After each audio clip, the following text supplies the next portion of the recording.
Dans le verset du psaume de David, 19, verset 14, « Préserve aussi ton serviteur des orgueilleux, qu'il ne domine point sur moi. Alors je serai intègre, innocent de grands péchés. » Il nous est montré qu'il existe deux sortes de péchés devant Dieu. L'un d'eux, le péché de rébellion, et l'autre est celui de la présomption. D'une part, Dieu dit, il ne commet pas d'adultère, ne dérobe pas. Si quelqu'un fait cela, il est coupable. Nous savons tous cela. Mais d'autre part, savons-nous que le péché, c'est aussi de faire quelque chose sans l'ordre de Dieu?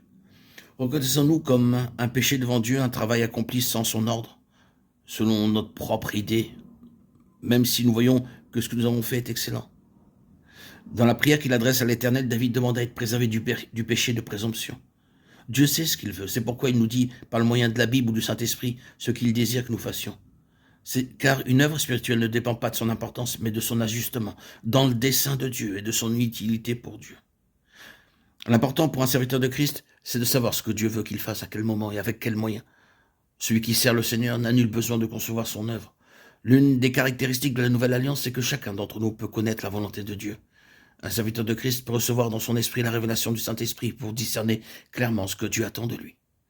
Une telle connaissance est une réalité, elle ne vient ni de son imagination, ni des découragements ou des indications d'autrui. Elle est fondée sur ce que lui enseigne la Bible et est révélée sur l'ordre de Dieu dans les profondeurs secrètes de son être par le Saint-Esprit demeurant dans son esprit.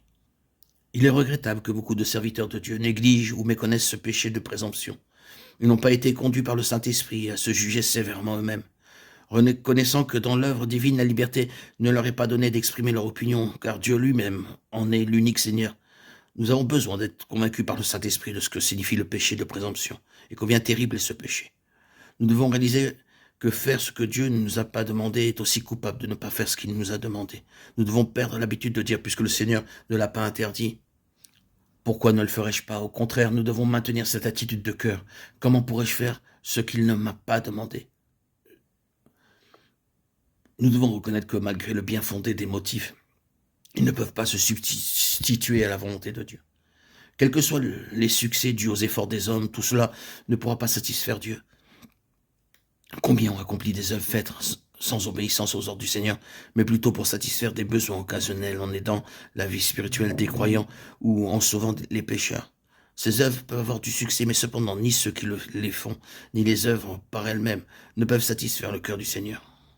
Ce que nous devons premièrement considérer, c'est le besoin immédiat de Dieu, et non pas les exigences extérieures de saints ou des pécheurs.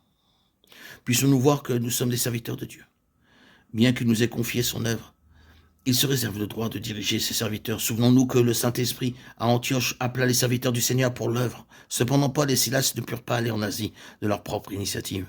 L'autorité pour les mouvements des serviteurs du Seigneur est pour toujours entre les mains du Saint-Esprit. Actes 16, 6. La question n'était pas de savoir s'il y avait un besoin en Asie, mais si Dieu avait un besoin en Asie, à ce moment bien précis.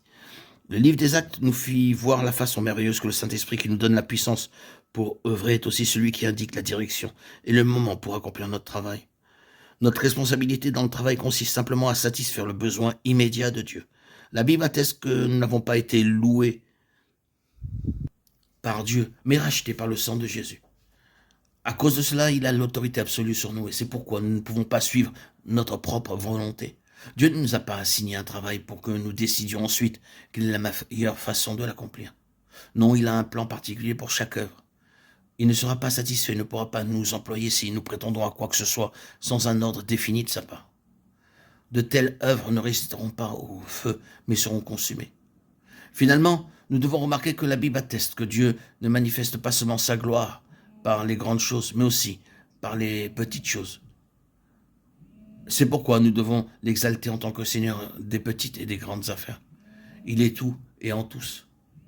Si ce que nous faisons n'est pas selon sa volonté, nous pouvons être loués par les hommes, mais certainement pas approuvés par Dieu.